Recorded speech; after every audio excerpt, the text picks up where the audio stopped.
67 years old, and I still know the sound of every door in this house. My late wife Barbara used to say I was part owl, part stubborn mule. She wasn't far wrong. Warren Caldwell. I spent 31 years as a site foreman on commercial builds across New South Wales. And if there's one thing that work teaches you, it's that the cracks in a structure will always find a way to show themselves. You just have to be paying attention when they do. So when my phone lit up at 11:58 on a Wednesday night in late April, I was already half sitting up before the screen fully brightened. I sleep light. Always have. Barbara said it was because I never fully trusted the world to behave itself while I had my eyes closed. She said it with a smile, which was how she said most true things. I looked at the screen. Callum. My chest did something I hadn't felt in a long time. My eldest boy, Callum Caldwell, did not call after 9 o'clock at night. Not since his mother's funeral 3 years ago. He was the kind of man who sent calendar invites for phone calls. 41 years old, precise as a spirit level, worked for the Australian Federal Police Financial Crimes Division out of Canberra. The kind of son who made you feel, on balance, that you'd done something right. I answered before the second ring. Dad. His voice was flat. Controlled flat. Not the flat of a man who was calm. The flat of a man who had been practicing this exact conversation in his head and had decided that calm was the only safe way to have it. It's midnight, mate, I said. Don't talk yet. Just listen to me. I need you to do exactly what I say, and I need you to do it right now. Are you in bed? I am.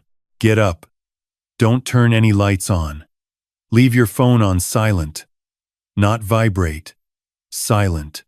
Go to the garden shed and lock yourself in. And Dad. He stopped. I could hear him breathing through his nose. Do not let Raymond know you've moved. The room went cold in a way that had nothing to do with the April air. Raymond Fossey. My son-in-law. My daughter. Stephanie's husband. Of 11 years. A man who had been staying in my back bedroom for the past 5 days because, as he had told me when he arrived with a single overnight bag and that particular smile of his, there was a mold issue at their townhouse in Parramatta, and the remediation company needed the place empty for the week. I'd believed him. I'd driven him to the hardware store. I'd made him lamb chops 2 nights running. Callum, I whispered. You're frightening me. Good, he said. And there was something at the edge of his voice, not quite a crack, but the memory of one. Be frightened, and be quiet, and go. Now, I did not ask another question. I am 67 years old, and I have been on enough job sites to know that when a man who knows what he's talking about tells you to move, you move, and you ask questions later. I went through my house in the dark, 14 steps to the hallway. Left past the framed photo of Barbara holding Stephanie at Manly Beach the summer she turned 8. Past the cross-stitch. Barbara finished 2 weeks before the diagnosis. The one that said, a house is built with hands, a home is built with love, which I used to think was a bit much and now think is the most accurate thing I own. Out the back door. Across the patio. Into the garden shed. I locked the bolt from the inside. Sat down on an upturned milk crate next to the lawnmower, and tried to remember how to breathe. I didn't know it yet, but I was sitting 4 meters away from a secret that had been inside my walls for 6 years. The shed has 2 small louver windows that face the back of the house. They were cracked open, the way I always leave them for the air. The back bedroom light came on at 12:14. I could see it clearly through the gap in the curtains I'd never got around to fixing properly. Barbara had been meaning to buy new ones for that room. Another thing, we never got to. Raymond Fossey was moving around the room. I could see his outline. He was a tall man. Raymond. Broad through the shoulders. That particular kind of handsome that photographs well but feels slightly off when you're in the same room with it. He worked in commercial property development. That's what he told people at barbecues. asset facilitation and portfolio restructuring. I once spent an entire Christmas dinner trying to get a straight answer out of him about what he actually did day to day. Stephanie would laugh. Raymond would smile at me like I was a slow student asking an obvious question. He moved to the wardrobe on the far wall. The built-in one I'd constructed myself 15 years ago. Solid spotted gum, good joinery. I watched him reach up to the top shelf. Not the part where I kept the extra blankets. The far left corner. The part that was recessed behind the frame. He reached in with both hands and pulled something down. He knew exactly where it was. The certainty of his movement told me he had done this before. It was a flat metal document box. The fireproof kind you buy from an office supplies store. He carried it to the bed, sat down, and entered a combination on the lock. Had it open in seconds. I want you to understand something about that moment. I built that wardrobe. I know every shelf, every bracket, every centimeter of that space. I have been in that room hundreds of times since Barbara passed. Sometimes just to sit in there for a bit when the house felt too large. I did not know that box existed. He pulled out a folder and began going through it in the light of his phone torch. He was unhurried. The way a man moves, when he is certain he is alone. After a few minutes, he held up a single document, angled his phone, and photographed several pages. Then he put everything back, closed the box, replaced it precisely where he'd found it, and turned the light off. I sat in that shed for a long time after the light went out. Just me and the lawnmower and the smell of petrol and cut grass, and the particular cold that settles into your bones when the ground underneath everything you thought you knew begins to shift. One thought kept returning. Callum had said, "Do not let Raymond know you've moved. Not be careful. Not there might be a problem." He had said it like a man who already knew exactly what Raymond was going to do. Like a man who had been waiting for precisely this night. My phone buzzed at 4:47 in the morning. One message from Callum. "Still in the shed?" I typed back. "Where else would I be?" 3 dots. Then, "Side gate. Car out front. Leave your shoes on." His car was a dark blue Holden Colorado that could have belonged to any tradie in any suburb in the country. He was parked 2 houses up under the jacaranda on Wentworth Street. I got in the passenger side in my socks and my dressing gown, and I looked at my son. He looked like he hadn't slept in 4 days. He looked 41, going on 52. He looked, more than he ever had, like his mother. Same, set to the jaw.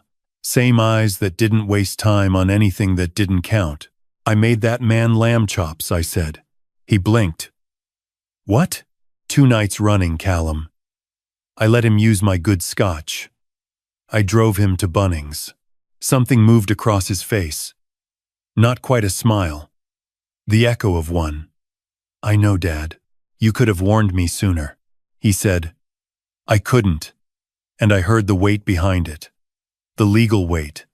The procedural weight. 6 years of it. Not until we had physical evidence in our hands. Everything else was circumstantial. I needed him to go to the box. I turned to face him fully in the dark car under the jacaranda. "You knew about the box." "I've known about the box for 9 months. The April cold outside had nothing on what settled into my chest then." I said, "Talk." He talked for 38 minutes. I did not interrupt him once. Which, if you know me at all, is the single most extraordinary thing about everything that happened that week. It started the way the worst things always start, with money and with trust, and with a man who understood that the easiest targets are the people who love you. Barbara's estate had not been large. The house in Blacktown, a superannuation balance she had built carefully over 34 years of work as a school librarian, a life insurance policy, and a small term deposit she'd never touched because she was saving it, she always said.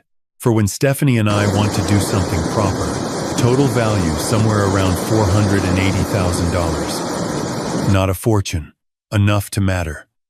Enough for someone to decide they wanted more of it than they were entitled to.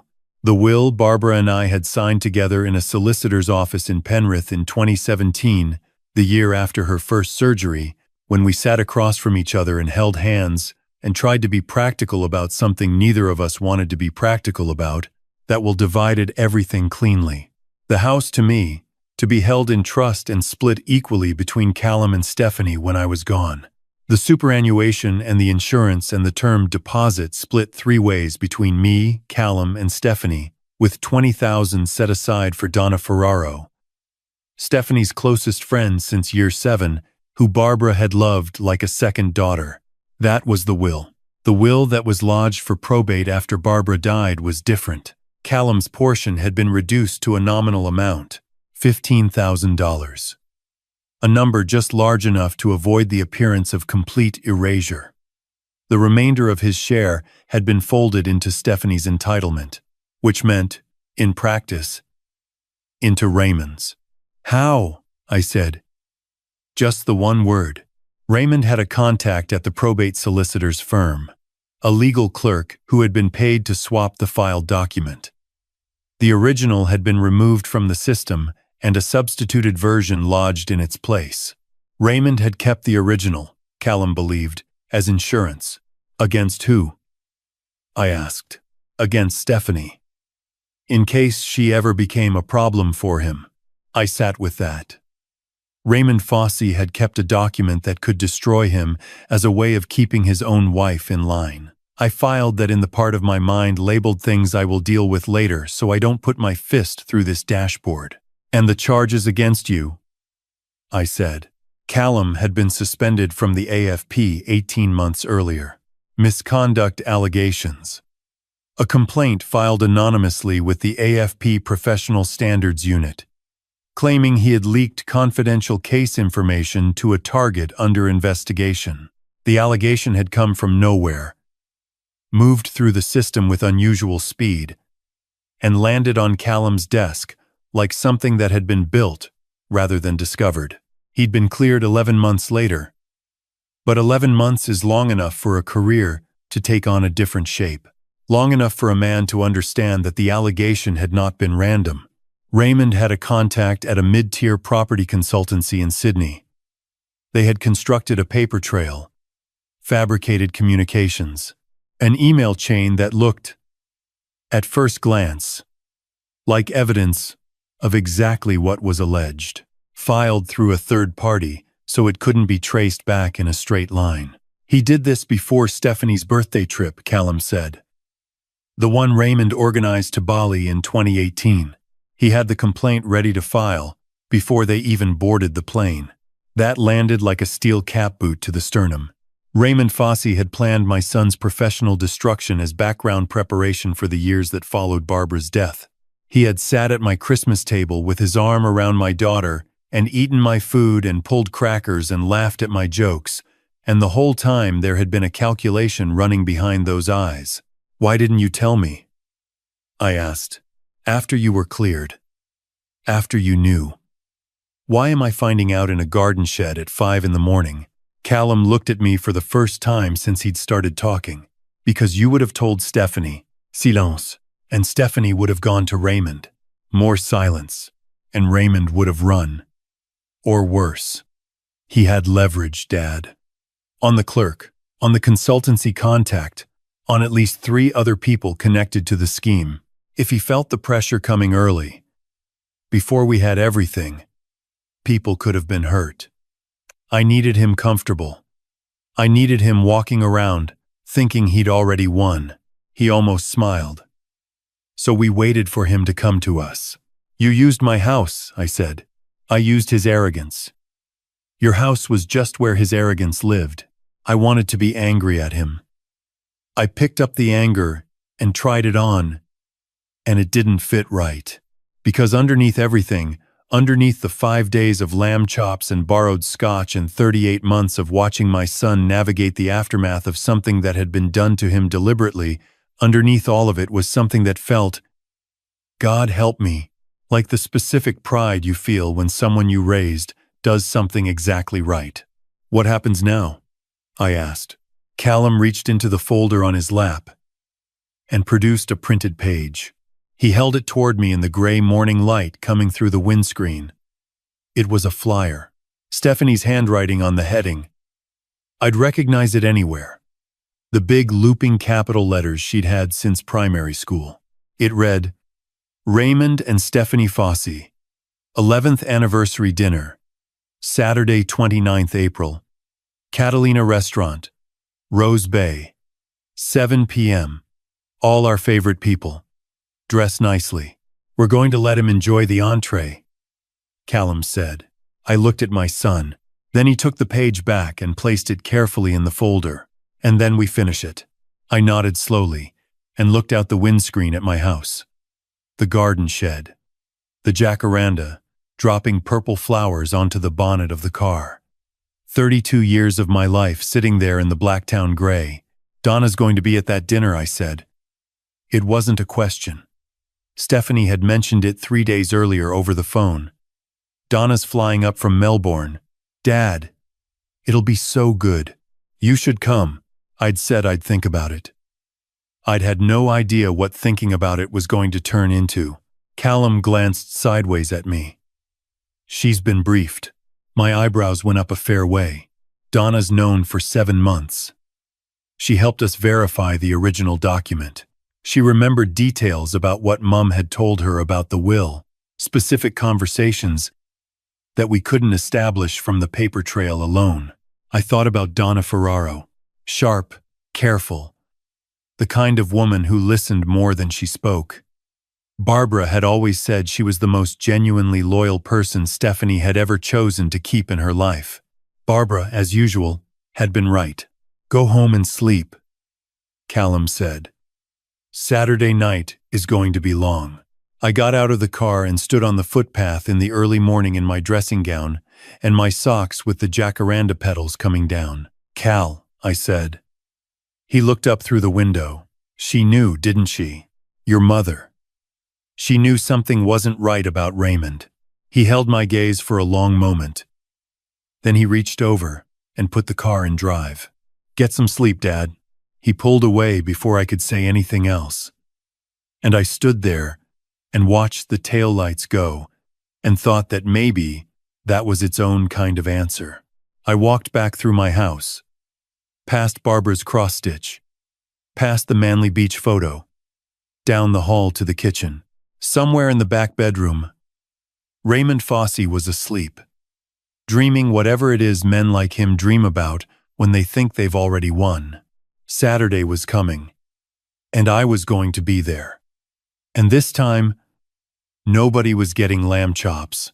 I slept badly and woke at 6:15 on Saturday morning and made myself a proper breakfast. Eggs, toast, strong tea. My father always said you should never do anything that matters on an empty stomach. And my father, for all his faults, was not wrong about that. Raymond came out at 7:40, showered and dressed, looking like a man without a single weight on him. He sat at my kitchen table, Barbara's kitchen table, the one we bought secondhand from a couple in Seven Hills in 1998 and refinished together over one long weekend, and asked if there was any tea going. I poured him a cup and smiled. Big night tonight, he said, not looking up from his phone. Stephanie's put a lot of work into it, I said. He glanced up then. You coming? I looked at him across the kitchen, across Barbara's table, across 11 years of Sunday roasts and Christmas mornings and school concerts and every occasion on which this man had sat in a chair in my life and looked back at me with that particular confidence of someone who believes, completely, that they are the smartest person in the room. I wouldn't miss it for anything, Raymond, I said. Something crossed his face. A quarter-second thing. A flicker, like a man who heard a sound he couldn't place. Then it was gone, and the smile came back, smooth and assembled. Good, he said. Should be a great night. He had absolutely no idea. Catalina at Rose Bay sits right on the water. The kind of restaurant where the harbor light comes in through the windows and makes everything look like it belongs on a postcard. Crisp white tablecloths. Candles. The kind of place where Stephanie had always said she wanted to have a proper celebration, not just dinner somewhere nice, but somewhere that felt like it meant something. She had chosen it for her 11th anniversary with a man who had been calculating the worth of her family before he ever put a ring on her finger. I arrived at 6:40. Callum had told me to be early. The reserved table was at the back near the windows, overlooking the water. 8 seats. White gardenias in the center, Stephanie's touch. A small, handwritten card at each setting. She had done all of it herself. I stood there for a moment before I sat down, looking at the care she had put into it, and I had to take a breath and look at the harbor for a bit. Donna arrived at 6:52 in a rust-colored dress, with the expression of a woman who had been carrying a very heavy thing for a long time and could see the place where she was going to be able to set it down. She spotted me, came straight over, and sat beside me without a word. She just put her hand briefly on my arm. "You all right, Warren?" she said. "Ask me in an hour," I said. "Barbara would have been here an hour ago and already known the name of every person on the floor," she said. That got a real smile out of me. Brief and sad and entirely true. The table filled in by 10 past 7. 2 couples, friends of Stephanie and Raymond from their social circle. I'd met them at various events over the years. Pleasant enough people who had walked into something tonight that they were entirely unprepared for. Stephanie's friend from her book club, Pauline, who had organized the original introduction between Stephanie and Raymond at a fundraiser in 2012. She would not enjoy that memory by the end of the evening. And then Stephanie came in a dark green dress, laughing at something Raymond had said as they came through the door. And she looked so much like her mother that I had to look at the harbor again for a moment. She looked happy. I had known that was going to be the hardest part. And it was. Raymond worked that table the way he always did. Easy charm. The kind that made everyone lean forward. He topped up wine before anyone asked. He told a story about a property development in Darlinghurst that had the whole table going. He was magnetic, the way that certain things with a hidden current are magnetic. You reach toward them right up until the moment you understand what you're actually touching. He and I made eye contact twice during the entree. The second time he raised his glass slightly in my direction. I raised mine back. Enjoy it, I thought. The entrees came and went. The bread. The wine. The table was warm with candlelight and harbor view, and 11 years of Stephanie believing she had built something real with this man. Raymond's friend from his rugby days was telling a story about the wedding. 11 years ago. I've been to a lot of weddings, and I have never seen a groom look so relaxed. That's what he said. So completely in control. Yes, I thought. Because by then, he'd already done what he needed to do. My phone buzzed under the table. A message from Callum. 2 minutes. I placed the phone face down beside my water glass and picked up my napkin and folded it slowly and set it on the table. Beside me, I felt Donna go very still. The main courses arrived. Raymond was mid-story. Something about a development deal in the Hunter Valley. The kind of story that is really just a tally of how much something was worth dressed up as conversation. When the front door of Catalina opened, Callum Pierce walked in. He was in a dark suit, no tie, white shirt. Behind him were 2 people I didn't recognize. A woman in a navy blazer, a man in charcoal. They moved through the restaurant in that particular way that people move when they carry a specific kind of authority and have no interest in making anyone comfortable about it. The room didn't stop all at once. It went quiet the way rooms do when something enters that doesn't fit. Table by table, like a held breath passing from one end of the space to the other. Stephanie saw her brother first. Her face opened up. "Cal, oh my gosh, you came. I didn't know you were." And then she saw the 2 people behind him, and her voice lost its shape. Callum walked the full length of that dining room without looking at anyone but Raymond. Raymond had his back to the door. He turned around slowly, like a man who had heard that sound again, the one he couldn't place, and this time knew precisely what it was.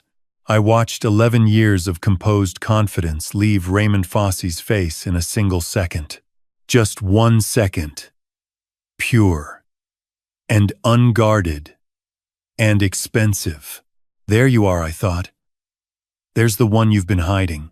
Callum stopped at the head of the table. He looked down at Raymond Fosse with the particular patience of a man who has been waiting a very long time for a moment that has finally arrived and is in absolutely no hurry now that it's here. Raymond Allen Fosse. He said it quietly. Clearly, you are under arrest for fraud, attempting to pervert the course of justice, and misconduct in relation to a legal instrument. The table turned to stone. Raymond found something. Not all of it, but a surface. A thin layer of the old composure, just enough to push back with. "What is this?" he said. "This is a private dinner. This is our anniversary, Callum. You have the right to remain silent." "Callum!" Raymond's voice dropped. His eyes went briefly to me, then back to Callum. "Let's be reasonable. Whatever you think you have, I have the original will." Callum said it without raising his voice. "I have the document box and its contents. I have the photographs you took on Wednesday night. I have testimony from the clerk at Marsden Legal, who received $48,000 across 3 transactions between 2021 and 2022. And I have the communications trail connecting you to the fabricated complaint filed against me with AFP Professional Standards in 2018. He paused. "I also have the man who filed that complaint, who, as of Thursday morning, is cooperating fully with investigators from his current location, which is a holding facility in Surrey Hills." Raymond opened his mouth. Nothing came out. The woman in the navy blazer stepped around from behind Callum with a pair of handcuffs, and Raymond Fosse stood up from the anniversary dinner my daughter had spent weeks planning. With the white tablecloths and the harbor view and the gardenias she'd chosen herself, and he stood up and he looked down the table at me, just at me, like he was finally, for the first time, reading the room correctly. I held his gaze. I did not look away, and I did not speak, and I did not smile. I just looked back at him steadily and let him see whatever he needed to see. "You sat at my table," I thought. "You ate my food, and you drank my scotch. And you drove to the hardware store with me. And you slept in my house. And you looked me in the eye every single time with the confidence of a man who thought I was the one who didn't understand what was happening. I was not the one who didn't understand." The handcuffs clicked. One of the women at the table made a soft sound. Pauline had pushed back from her chair.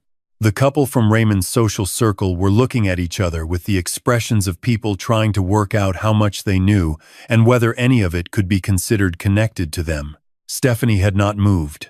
She was sitting in her green dress with both hands flat on the white tablecloth, looking at a point on the tablecloth between her hands, and her face was doing something I didn't have a name for and knew I was going to be thinking about for a long time. That part I had known would be the hardest. And it was the hardest. The officers walked Raymond toward the door. He didn't resist. The composure was back, just barely, just a surface layer of it. And I think that was the most honest thing about the man. Even at the absolute end, the performance didn't fully stop. That's what a certain kind of person is. Not a man who wears a mask. A man who has forgotten there is a face underneath it. At the door, he stopped and turned back once. He looked at Stephanie. She looked at the tablecloth. He walked out. The restaurant was quiet for what felt like a long time, but was probably 40 seconds. Then someone's cutlery touched a plate, and the room remembered how to be a room. Callum came back to the table and sat down in Raymond's chair. He looked at his sister. "Steph," he said. "I'm sorry. I am so sorry I couldn't tell you." She looked up at him. Her eyes were dry. She was Barbara's daughter. She was her mother's daughter entirely, and I had never seen that more clearly than in that moment. "How long were you building it?" she asked. 6 years knowing something was wrong. 14 months knowing enough to move. She was quiet for a moment. "Mom's actual will," she said. My share goes back to what she intended, equal thirds. Plus Donna's disbursement. Stephanie looked down the table at Donna then. Something passed between them. A whole conversation conducted in a single look. The kind that women who have been friends since they were 12 years old can have without a single syllable. Donna gave one small nod. Stephanie looked back at her hands. Then she looked at me. "Dad," she said. And her voice came apart on exactly that one word and no others. I got up from my end of the table and I walked to her. And I put my arms around her the way I used to, when she was small and frightened of the storms that came in off the Blue Mountains. She held on with both hands. "I've got you," I said. "I've always got you," she cried once. Briefly. Then she straightened up and wiped her face with the white linen napkin and looked at the untouched main course in front of her. "Is the fish good here?" she asked. I blinked. "What? The fish? Is it good?" "I chose this restaurant and I've never actually eaten here and I would very much like to eat something." I looked at Callum. He looked at Donna. Donna almost laughed. And it was the most Barbara thing that had happened in 3 years. Someone flagged the waiter. We ate. 3 weeks later, I came downstairs on a Tuesday morning and made myself a cup of tea and stood at the kitchen window watching the jacaranda in the backyard. May had come in cold and the tree was bare now. The purple flowers long gone. Just the gray branches against the gray sky. The neighborhood was quiet, the way Blacktown is quiet before 7 in the morning. On the bench behind me was a green folder. Barbara's handwriting on the tab. That big looping hand she'd always had. Important. I'd brought it up from the filing cabinet the night before and left it there so I'd see it in the morning. Inside was the original will. Not a photocopy. Not a scanned image. The real document, restored and certified and registered correctly at last. Barbara's actual words. Her actual intentions. The version where Callum wasn't written out. The version where nobody had gone into a solicitor's filing system and replaced her choices with their own while she was still sick, while she was still with us, while she still believed that the people around her table were there because they loved her. I put my hand flat on the folder. "Got him, love," I said. To the kitchen. To the cross-stitch on the wall. To the woman who had known. I think, from the very beginning, that something about Raymond Fossey didn't sit right. Who had said it to me once, in that careful way she had, the way she said the things she wasn't sure I was ready to hear, and who had been right, the way she was almost always right. Took us a while. But we got him. The kettle finished. Outside, the first currawong of the morning started up on the back fence. I poured myself a second cup and, for the first time, in 6 years, it tasted exactly like it was supposed to. There is something that this whole thing taught me. Sitting in that garden shed in the dark, driving in my son's car in my dressing gown, watching from the end of that table in Rose Bay. It taught me that patience is not the same thing as weakness. Raymond Fossey looked at my son's quiet, careful work over 6 years and read it as surrender. He mistook discipline for defeat. He assumed that because the retaliation didn't come fast and loud, it wasn't coming. That was the error that cost him everything. The people who love you are not naive simply because they love you. Trust, when it is betrayed, does not vanish. Sometimes it sharpens. Sometimes it becomes something that can wait. And the other thing, the one I think about when I look at Stephanie getting up in the morning and choosing to move forward.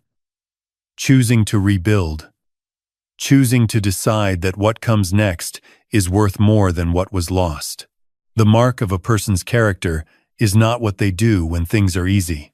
It is what they do when the ground has been taken out from under them, and they still have to get up and get dressed and decide whether the food is any good. Stephanie Fossey is going back to her maiden name, Stephanie Caldwell. She told me over the phone last week in the same calm voice her mother used to use when she had already decided something and just needed to say it out loud to make it real. I said it sounded right. She said, "Yes, Dad. It does. It does."